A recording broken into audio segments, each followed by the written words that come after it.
Naitwa Respicious Paulo, ni dereva bajaji hapa Feri. Ni mtumiaji wa gesi asilia CNG. Sisi kama madereva Kigamboni tuna changamoto kubwa kwenye swala la gesi. Ni nishati nzuri sana kiuchumi, lakini changamoto ni kubwa kwa sababu Kigamboni hatuna kituo cha gesi.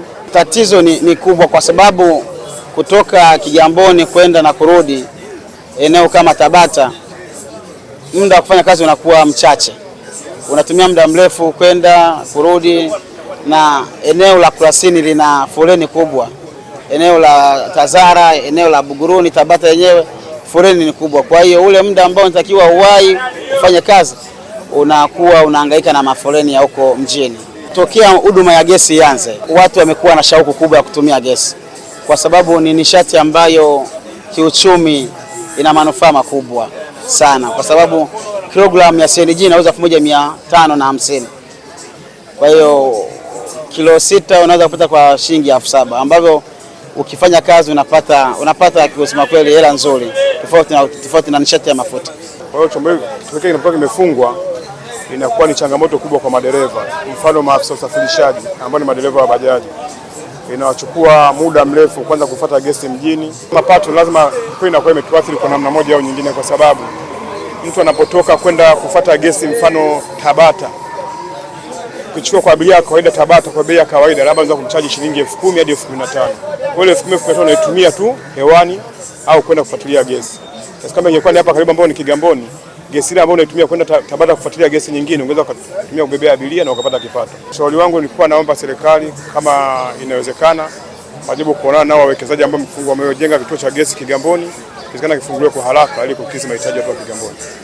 Naomba nikiri wazi kwamba ni kweli changamoto ya gesi wilaya Kigamboni kwa upande wa bajaji imekuwa ni changamoto kubwa sana. Na naweza nikasema kabisa kwamba gesi wilaya Kigamboni hakuna, ila isipokuwa kituo kimoja cha gesi kipo maeneo ya Kibada, na mpaka dakika hii takribani mwaka mmoja na miezi mitano sasa inakaribia kufika, kituo hicho bado hakijatoa huduma. Serikali ya Jamhuri ya Muungano wa Tanzania haina deni lolote kwa upande wa wao kutoa vibali. Wao vibali walishatoa na kila kitu kiko sawa kwa vyombo vyote vinavyohusika, hususan EWURA pamoja na ofisi ya mkuu wa wilaya na ofisi ya mkuu wa mkoa wa Dar es Salaam. Hili swala alichukulie kwa uzito mkubwa sana, kwa sababu nina takribani bajaji zisizopungua 1,000 ambazo hizo bajaji zinahitaji nishati ya gesi kwa sasa, na kwa changamoto iliyopo tulionayo sasa ni mafuta, na ukizingatia zile gesi hazitumii mafuta mengi, sasa zinategemea gesi. Sasa kwa hali kama hii, na wilaya hii ni wilaya ya Kigamboni, kwa kweli inatuumiza sana na inatusikitisha sana.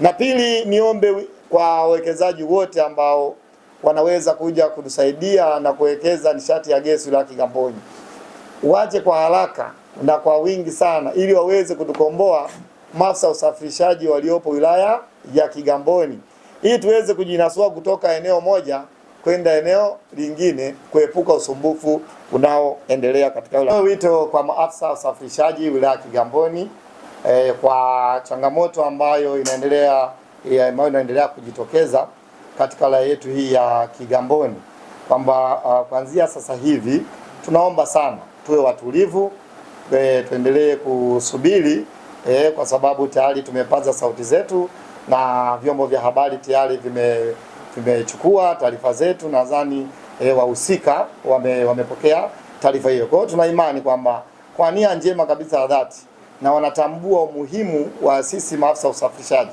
Kwa hiyo tuna imani kwamba hili watalipokea kwa mikono miwili na kulifanyia haraka sana, ili tuweze kupata huduma stahiki ambayo inastahili sisi maafisa usafirishaji na bajaji katika wilaya yetu ya Kigamboni.